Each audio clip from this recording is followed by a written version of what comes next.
Hello दोस्तों।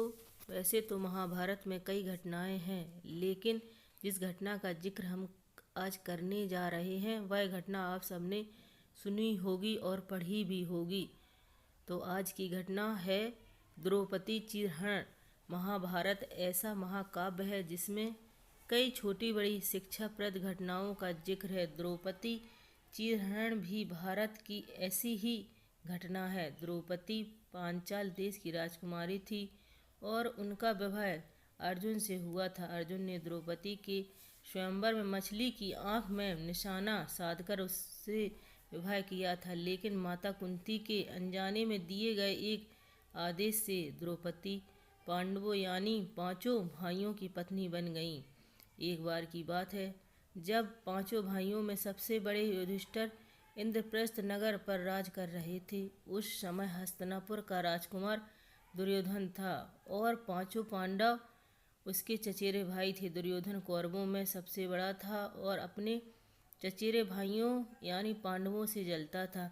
दुर्योधन सबसे बड़ा अपनी चालाक मामा शकुनी को मानता था। शकुनी ने दुर्योधन को सलाह दी कि वो पांडवों को जुआ खेलने के लिए आमंत्रित करे। पांडवों ने अपने भाई दुर्योधन को निमंत्रण स्वीकार कर लिया।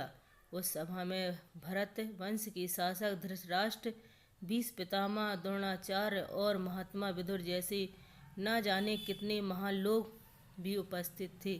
शकुनी मामा ने छल कपट से पांडवों को हराना शुरू किया।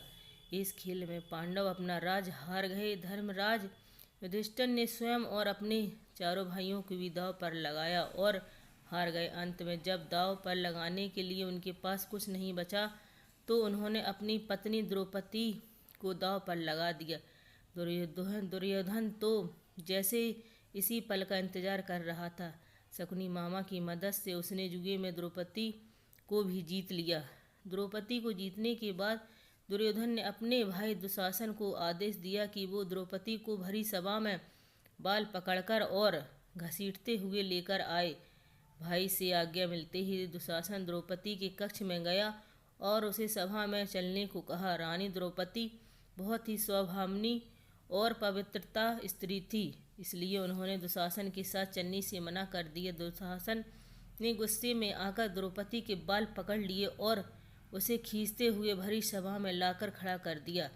दुर्योधन ने दुशासन को आज्ञा दी कि वो द्रौपदी को भरी सभा में निर्वस्त्र कर दे। दुशासन ने जैसे ही द्रौपदी के वस्त्र को हाथ लगाया, द्रौपदी ने श्री कृष्ण को मदद के लिए पुकारा। श्री कृष्ण अपने भक्त को कभी नाराज नहीं करते।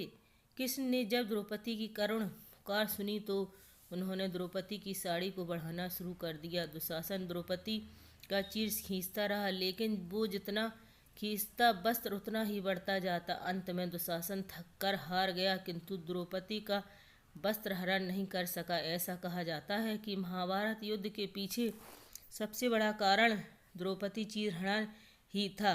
तो दोस्तों, आपने देखा किस प्रकार से भगवान ने द्रौपदी की लाज बचाई। उनको चिरहरण के समय उनका वस्त्र बढ़ाते गए। वैसे ही जब भी हम अपनी कुछ भी कठिनाइयों से गुजरते हैं और हम भगवान को अगर सच्चे मन से याद करते हैं तो वो हमारे लिए एक चीर के समान मदद करते हैं।